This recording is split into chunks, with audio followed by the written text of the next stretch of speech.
Mas antes, deixa o seu like no vídeo aqui e deixa aqui também a sua inscrição no canal e compartilhe com mais um amigo. Dá essa força, dá essa moral pra gente aí. Deixa aqui a sua inscrição e o seu like. Grande abraço. É hora do paredão. Paredão com Mauro Naves. Ixi. Meu Deus, o que é isso? Bicho pega. Bicho pega. Você é valente, você é um dos maiores repórteres da história da nossa televisão, mas agora o couro come.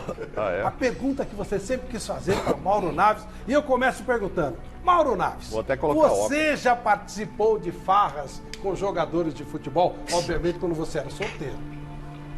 Já participei sim, fazia parte. O contato com os jogadores antigamente era muito diferente de hoje em dia. Já tomou uma comigo já? Aí você saía para tomar uma e aquilo era uma fonte de informação profunda, era muito legal. Então não é farra por causa de mulherada, não, é estar ali com eles e tal. Que hoje em dia, né, você tem que falar com o assessor de imprensa, com o staff todo de jogador, é muito mais difícil chegar, pôr na rede social. Então estar com os jogadores num bar e tal, numa boate e tal, era interessante e até importante. Ainda mais do que eu estava chegando para cá e tal. Então na década de 90, no início, fiz sim. Celso Cardoso. Mauro, você se arrepende, acha que foi injustiçado nesse episódio, na tentativa de ajudar o pai do Neymar, naquele escândalo que ocorreu e que acabou te prejudicando profissionalmente? Não, o único arrependimento do caso é não ter deixado muito claro na nota lá que eu liguei para o pai dele para avisar se eu podia passar o telefone, né? Porque até hoje eu vejo notas, hoje ainda saiu uma nota dizendo que eu passei o telefone para o advogado sem avisar o pai, o que não é verdade. Eu liguei para o pai, falei, o advogado quer falar, vou passar o seu para ele ou ele para cá. E eu queria o furo, eu estava esperando por um furo que seria dado pelo advogado, eu seria o primeiro a saber quando fosse acontecer.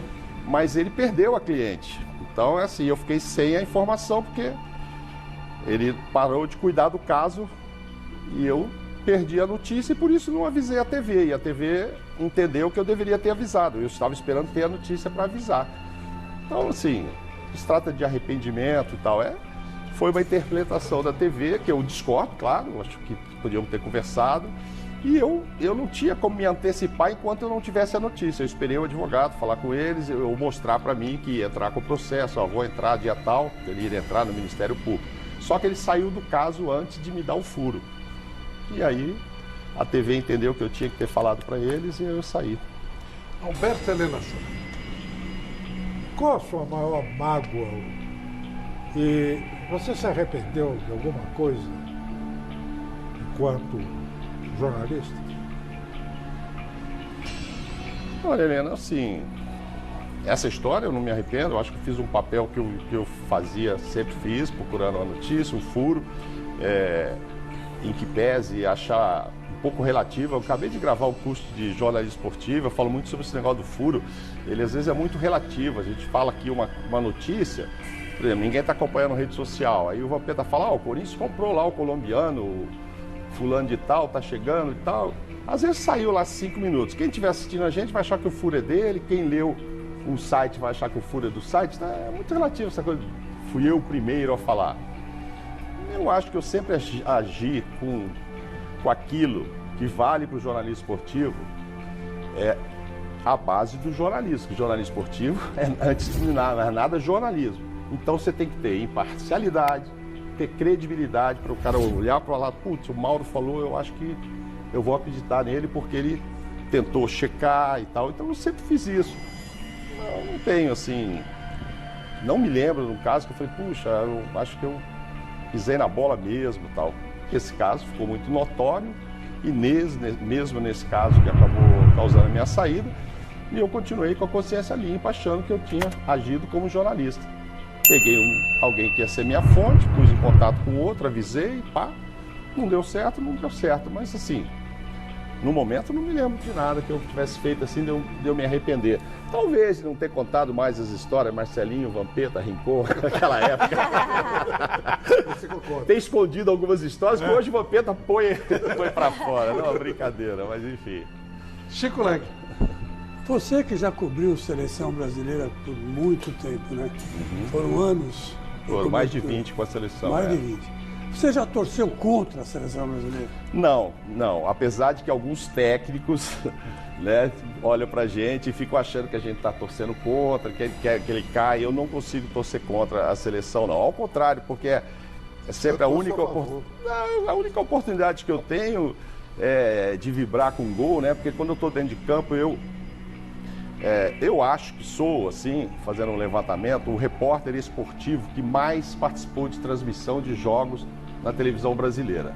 E eu falo isso com tranquilidade porque eu participava praticamente no 90% dos jogos que a TV em São Paulo transmitia. No Rio, hoje você tem o Eric que funciona muito, teve o Tino, o Shoa, mas eles não estavam na quantidade de jogos que eu sempre estive.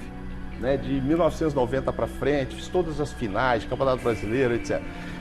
E eu, dentro do campo, eu não posso torcer. Eu fico lá com cara de paisagem, seja para o meu time ou para o outro, eu fico assim, com a seleção eu consigo, né? Então, assim, eu nunca tive vontade. Eu posso até te dizer que já tive vontade de alguns técnicos saírem lá. Falou, esse cara é muito ruim de relacionamento, muito chato, tomara que ele caia. Mas não com derrota da seleção. Sinceramente, não. Vampeta. Mauro, em um determinado momento você fez uma postagem meio doida na sua rede social. Por que você fez aquilo? Você arrependeu?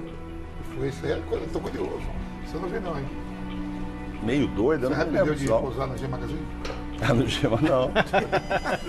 Não, cara, mas não fui eu que postei, não. Tem uma história com o Neto e tal, que saiu, mas saiu através do Facebook do Neto, tal, numa postagem minha, que eu tava num barco, no carnaval, e falei, pô, assista a Globo, não assisto o Neto e tal. E aí fizeram, deu 1 milhão de likes lá, parecendo que eu tava xingando o Neto e tal. E eu tinha tomado um pouco de água mineral a mais, tava no carnaval e tal.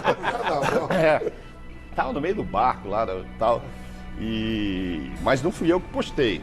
Eles postaram, o próprio Neto postou, depois ele tirou. Eu não me lembro de doido, não. Eu, às vezes, exploro um pouco minha mãe, tadinha. Ela vai fazer 93 anos agora, graças a Deus, no dia 7 agora. E eu exploro ela lá, ponho ela bebendo ainda um Campari, um copinho de vinho e tal. E parei de fazer isso. Eu sou muito mal de rede social. Minha filha me cobra isso. Agora eu estou numa agência.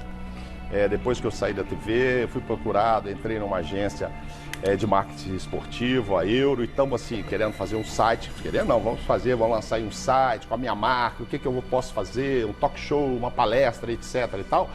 E para divulgar isso, é muito importante você fazer um bom uso da rede social. E eu sou fraco nisso, sabe? Ao contrário, eu não fico postando muita coisa. Então agora, com essa agência, com a minha filha falando, eu tô querendo me forçar a fazer. Mas, por exemplo, eu cheguei aqui, eu não postei que eu estaria aqui hoje. É uma coisa natural. Pode ser que amanhã eu vá pôr. Pô, que prazer, tá aí. Foi mesmo, está sendo um prazer, apesar desse paredão de vocês agora. Está sendo um prazer imenso estar aqui. Mas eu esqueço de postar, entendeu? Eu não sou muito disso. Tem amigos que eu vejo 10 coisas por dia, tal. Eu sou muito ruim nisso. Agora que eu quero solidificar essa marca, eu não sei ainda que caminho eu vou seguir para frente. Tem algumas opções aí para seguir. Dependendo do que eu vá seguir, eu vou até fazer merchandising, que é uma coisa que eu sou muito raiz, né, cara? Eu venho daquele jornalismo muito raiz. A gente não consegue ainda fazer o merchandising com muita naturalidade, porque eu não me acostumei. Mas eu vi que na rede social não é jabá, é job. Rodrigo Santana, a vingança. O que é que o técnico quer perguntar para o repórter? Olha, ô Mauro, eu não vou nem te perguntar. Eu gostaria que tu deixasse uma mensagem. Esses jornalistas estão saindo agora da faculdade e ainda com essa febre de rede social, eles acabam esquecendo um pouco do jornalismo verdadeiro, né? Para ganhar seguidores, acaba publicando algumas inverdades. E a gente sabe que os torcedores não acompanham o dia a dia de clube, apenas só leem o que eles escrevem, o que eles postam, e muitas das vezes acaba prejudicando o profissional que está lá dentro. Não, prejudica muito, né? A gente vive uma fase aí da chamada fake news, porque hoje qualquer um é comunicador, né? Quem tem um Twitter, tem um Instagram, enfim, tem uma rede social, dá a notícia que quer e sem a preocupação de checar, de se informar, e é muito ruim. Às vezes, eu passei agora esse período de junho para cá que eu saí, eu que sempre fui pedra, né? Eu só jogava, eu passei um período de vidraça e vi como é ruim, cara. Você lê uma coisa que você não fez, que você não falou e ficar pensando, como é que o cara publicou isso aqui se ele não me telefonou, né? Então, eu acho assim, quem se propõe a ser jornalista, bom senso em ser isento e ser imparcial e em checar as fontes. Eu li coisas. O Mauro nem assistiu ao final da Copa América porque estava com a cabeça perturbada. Eu fiquei falando, como é que o cara escreveu isso? O cara não ligou para mim para checar. Eu estava aqui assistindo, eu estava vendo, conversando pelo WhatsApp com o Casagrande que estava na final, falando do time. Aí eu leio que eu entendeu? Então assim, e fora isso tem coisas piores, que aí eu me lembro assim desse tempo todo que eu tive, fala, pô, jogador tal ficou chateado naquela época com tal notícia, não dada por mim, mas pô, como aquilo deve ter atingido a família e tal. Então, essa nova geração, muito cuidado, sem essa necessidade de correr para ser o primeiro a dar a notícia sem checar, né? Que aí entra a história do furo, eu que vou falar, não adianta. Aí aquele furo vira uma furada e você pode magoar alguém, pode estragar a vida de alguém. Eu sempre tive preocupação com isso. A gente tinha, por exemplo, empresário ligar para jornalista para falar que o fulano, o Romário, vai jogar no Corinthians. Bom, o cara adoraria que eu falasse isso na TV Globo. E não era verdade. Era para valorizar, de repente, a saída dele do Vasco para o Flamengo e de volta. Aí o cara quer botar o time, né? O Miller, me venderam e compraram o Miller umas 15 vezes. Enfim. Então a gente tinha muita preocupação em checar. E era difícil, tem que ligar, é o empresário, é chegar no jogador. Eu acho que é isso, essa geração tem que ter muito cuidado com fake news que pode machucar as pessoas. Miller. Ao longo desses anos, Sinan, você é um jornalista que mais se dá bem com os jogadores, com a boleirada, né? Nesses muitos anos aí, convivendo com os jogadores, qual o jogador mais gente boa que você conviveu e o mais mala? Bom, como eu nunca fui traíra, eu não vou entregar o mala.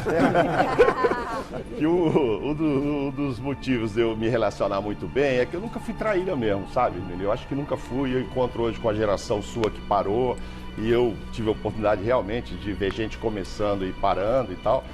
E assim, eu nunca fui maldoso, porque tem, não sei, talvez seja até uma ingenuidade minha, mas eu gosto de boas notícias, eu não gostei de má notícia, eu não gostava daquela manchete ruim, o Miller machucou, o Miller foi pego com isso, fez aquilo. Não gostava não, eu gostava de notícia boa. Então assim, jogador difícil, cara, tem vários, né? Tem vários. Legais, convivi com muitos. É muito difícil eu nominar, assim, entendeu? Mas tive muito mesmo a felicidade, o privilégio de conviver com uma geração muito, muito interessante. E era um outro tipo de convívio, né? Então, assim, você sabia, você falava muito olho no olho, se o cara estava te falando a verdade. Hoje, até pelo WhatsApp da vida, você não sabe o tom daquilo que está escrito, né? É diferente do olho a olho. Michele, tive alguns casos bons. Um momento inesquecível da tua carreira para finalizar esse paredão e você se livrar disso. Quando eu cheguei da Copa, eu vim no avião, né? Foi um privilégio, eu voltei do Japão, dentro do avião, paramos em Los Angeles, botei o Rivaldo falar no Jornal Nacional por telefone naquela época, imagina, pá. Continuei acordado, porque eu tinha que gravar algumas coisas e tal. Todo mundo dormindo, a Milene foi lá perto do Ronaldo, a outra não sei o quê, né? Quando eu desci, eu não sabia que eu estava ao vivo. O cara me botou, fala aí com o Luiz Roberto. Eu peguei o microfone, o Luiz Roberto estava narrando, a Ivete Sangalo chegando para cantar. E o Luiz Roberto, Mauro, como é que foi o voo e tal? Eu estava muito sem dormir, tinha dormido. Eu falei, o voo foi legal, só eu e o Vampeta que não dormimos. Te juro. Falei, só eu e o Vampeta que não dormimos em momento algum. Aí esse cara vai lá e dá a cambalhota. Aí o Luiz Roberto, o Mauro estava prestando atenção mesmo naquele voo. O Mauro veio atento ao voo, cara. Nós ficamos lá no fundo, ficamos lá, foi muito feliz. Parabéns.